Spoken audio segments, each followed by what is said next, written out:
Movie की कहानी 1899 साल की है। Doctor Alexander Hartigan Columbia University में अप्लाइड मैकेनिक्स के प्रोफेसर है। मूवी की शुरुआत में उसे एक फॉर्मूले पे काम करते दिखाया जाता है। वो अपने काम में इतना डूबा हुआ है कि उसके फ्रेंड डेविड को उसे उसकी गर्लफ्रेंड एमा के साथ डेट के बारे में याद दिलाना पड़ता है। डेट के बारे में सुनते ही अलेक्जेंडर जल्दी से अपने नोट्स उठा के घर की ओर भागता है रेडी होने के लिए। घर जाते जाते वो लोग एलेक्स के सारे प्रपोजल्स के बारे में बात करते हैं जो यूनिवर्सिटी ने रिजेक्ट कर दिए थे। फिर डेविड एलेक्स को अपने प्रपोजल को एक्सेप्ट कराने के बारे में कुछ सजेशन देता है। एलेक्स के घर पे उसकी हाउसकीपर मिसेस वॉशिट उनके लिए दरवाज़ा खोलती है। वो लोग उसे अच्छे कपड़े पहना देते हैं। फिर वो एमा से मिलने चले जाता है। कुछ देर बाद वो एमा से मिलता है। दोनों सेंट्रल पार्क में कुछ देर टाइम स्पेंड करते हैं। एलेक्स अपने अनहेल्दी लाइफस्टाइल के बारे में उससे बताता है और कहता है कि वो तभी ठीक हो सकता है जब एमा उससे शादी कर ले। एमा खुशी से रोने लगती है और एलेक्स को शादी के लिए हाँ कह देती है। अपने कोट में रिंग को थोड़ी देर ढूंढने के बाद वो एमा को रिंग पहना देता है। एमा रिंग देख के बहुत खुश है, लेकिन तभी एक आदमी वहाँ आके उनके आसपास घूमने लगता है। वो उनसे पैसे मांगता है। जब एलेक्स पुलिस को बुलाने की बात करता है वो उन्हें अपनी गन दिखा देता है। ये देख एलेक्स मान जाता है और उसे अपनी वॉच और वॉलेट दे देता है। पर जब वो एमा का रिंग मांगता है वो लोग उसे साफ मना कर देते हैं। वो आदमी वो रिंग एमा से छीनने की कोशिश करता है और इसी बीच एमा को गोली लग जाती है। एलेक्स एमा को गले लगा के रोने लगता है और तभी एमा अपनी आखिरी सांस लेती है। एलेक्स की दुनिया एकदम से बर्बाद हो गई है। वो एमा की डेड बॉडी को हग करके ज़ोर ज़ोर से रोने लगता है। आगे 4 साल बाद का सीन दिखाया जाता है। एलेक्स एक बोर्ड पे कुछ फार्मूलाज लिख रहा है और अपनी रिसर्च में पूरी तरह डूबा हुआ है। वो अभी तक एमा को भुला नहीं पाया है, इसलिए वो ज़्यादातर टाइम अपने काम में ही लगा रहता है। डेविड और मिसेस वॉचिट उसके लिए परेशान रहते हैं। एक दिन डेविड उससे मिलने आता है और पर्दे के पीछे उसे मशीन जैसी एक चीज़ दिखती है, लेकिन एलेक्स कहता है कि वो अभी वो चीज़ नहीं दिखा सकता। एलेक्स उससे अगले हफ्ते डिनर पे आने के लिए कहता है और तभी वो चीज़ वो डेविड को दिखाएगा। एक हफ्ता निकल जाता है और आज वो खास दिन है। एलेक्स एमा के मरने के बाद से पहली बार आज अच्छे कपड़े पहन रहा है। एलेक्स फिर वो पर्दा हटा देता है और हमें एक बड़ी सी मशीन दिखाई देती है। उस मशीन में बहुत से गियर्स और व्हील्स लगे हुए हैं और उसके बीच में एक चेयर लगी हुई है। एलेक्स उस चेयर में बैठ जाता है। फिर वो अपने लॉकेट में एमा के फ़ोटो को देखने लगता है। वो धीरे से एक लीवर खींचता है जिस कारण उसके आसपास एक शील्ड जैसी चीज़ बन जाती है। वो मशीन फिर स्टार्ट हो जाती है। जब एलेक्स एक और लीवर खींचता है हमें एक पॉकेट वॉच दिखाई जाती है जिसके कांटे एकदम से उल्टी तरफ घूमने लगते हैं। यहाँ पता चलता है कि वो एक टाइम मशीन है और एलेक्स टाइम में पीछे जाने की कोशिश कर रहा है। उसने अपनी पूरी मेहनत लगा के ये मशीन इसलिए बनाई है कि वो 4 साल पीछे जाके एमा को बचा सके। अगले सीन में फ्यूचर के एलेक्स को सेंट्रल पार्क में दिखाया जाता है। एमा उसे देख के उसके ओर भागने लगती है। एलेक्स एमा को वापस देख के बहुत खुश है। वो एमा को किस करता है और उसे पार्क से बाहर की ओर लेके जाने लगता है। एलेक्स एमा को बीच रास्ते में ही उस घोड़ा गाड़ी से उतार देता है। एलेक्स उसे अपने घर वापस जाने के लिए कहता है और आज रात घर से निकलने से मना करता है। एलेक्स को पता है कि पास्ट का एलेक्स रात में उसके घर आएगा, इसलिए वो एमा से कहता है कि रात को जब वो घर आए तो कंफ्यूज मत होना, बस याद रखना कि वो उससे कितना प्यार करता है। वो साइड की दुकान से उसके लिए फ्लावर्स खरीदने जाता है, पर तभी एक गाड़ी आके एमा से टकरा जाती है और एमा की फिर से मौत हो जाती है। एलेक्स को लगने लगता है कि वो एमा का फ्यूचर चेंज नहीं कर सकता। वो जितनी बार भी कोशिश कर ले एमा की उस रात मौत होनी ही है, लेकिन फिर भी वो हार नहीं मानता। उसे पूरा भरोसा है कि फ्यूचर के लोगों ने इस प्रॉब्लम को सॉल्व करने के लिए कोई ना कोई सोल्यूशन तो ढूंढ ही लिया होगा, इसलिए वो फ्यूचर में जाने की सोचता है। एलेक्स फिर से मशीन में जाके बैठ जाता है और इस बार वो मशीन को 2030 साल में जाने के लिए सेट करता है। एलेक्स जैसे ही टाइम में आगे जाने लगता है वो अपने आसपास की चीज़ों को उसके साथ बदलता देखता है। फ्यूचर देख के उसे अपनी आंखों पे भरोसा नहीं होता।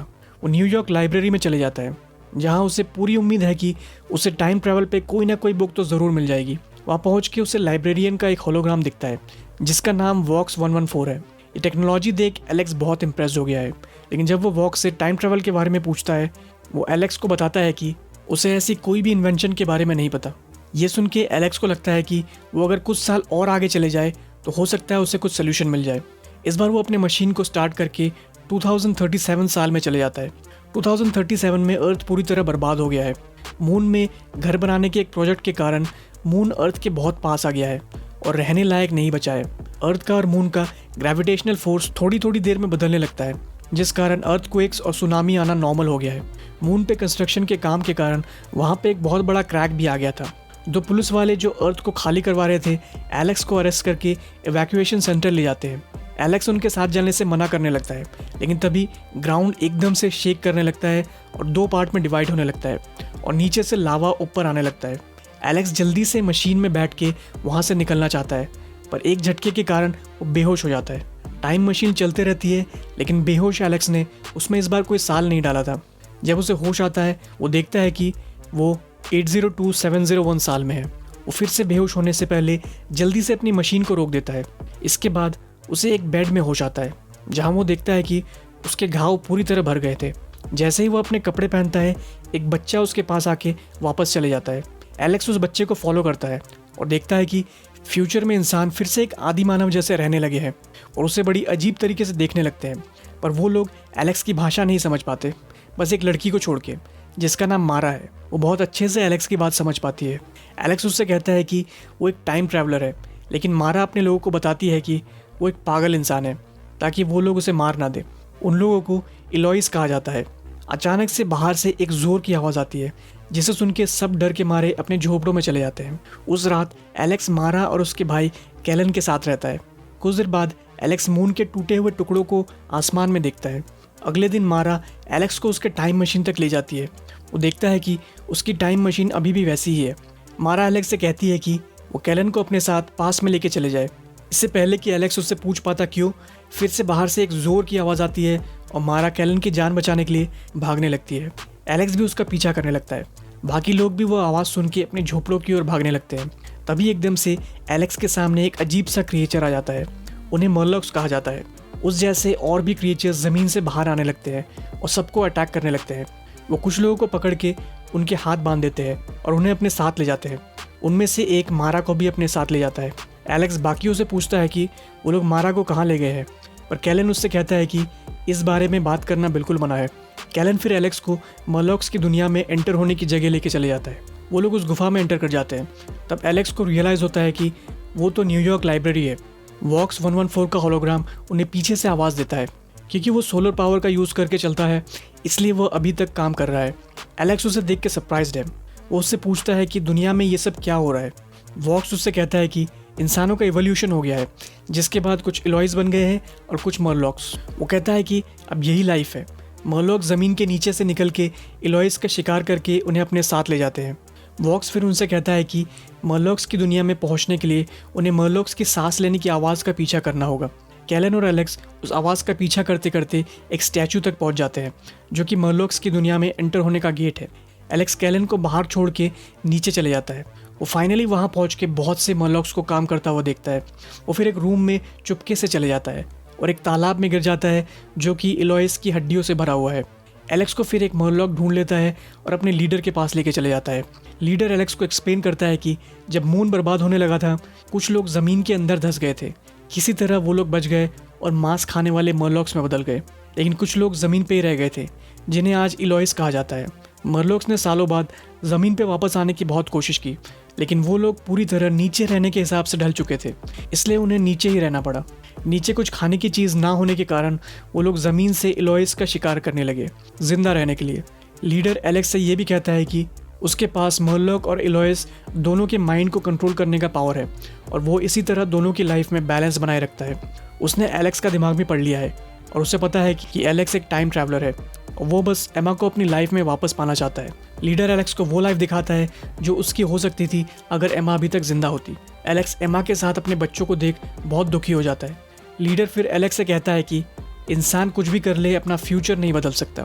फिर वो एलेक्स को उसकी टाइम मशीन दिखाता है जो वो नीचे मरलॉक्स की दुनिया में ले आया था। वो एलेक्स से कहता है कि अपनी दुनिया में लौट जाओ और इस दुनिया के बैलेंस को बर्बाद मत करो। एलेक्स चुपचाप उसकी बात मान जाता है, पर जैसे ही वो मशीन स्टार्ट करता है, वो लीडर को भी अपने साथ खींच लेता है। लीडर बच के निकलने की पूरी कोशिश करता है, पर एलेक्स मशीन स्टार्ट कर उसे बाहर लटका देता है। लीडर सेकंड्स में बूढ़ा होने लगता है और जल्दी ख़त्म हो जाता है। वो मशीन को फिर फ्यूचर में रोक देता है और देखता है कि वो जगह अब मरलॉक के गुफाओं से भरी हुई है, जिसका मतलब है कि फ्यूचर में मरलॉक्स पूरी तरह इलॉइस पे हावी हो जाएंगे। एलेक्स वापस पास्ट में मारा को बचाने जाता है और उसे एक पिंजरे से बाहर निकाल देता है। मरलॉक्स ये देख के बहुत गुस्सा हो जाते हैं और उन पर अटैक करने की कोशिश करते हैं।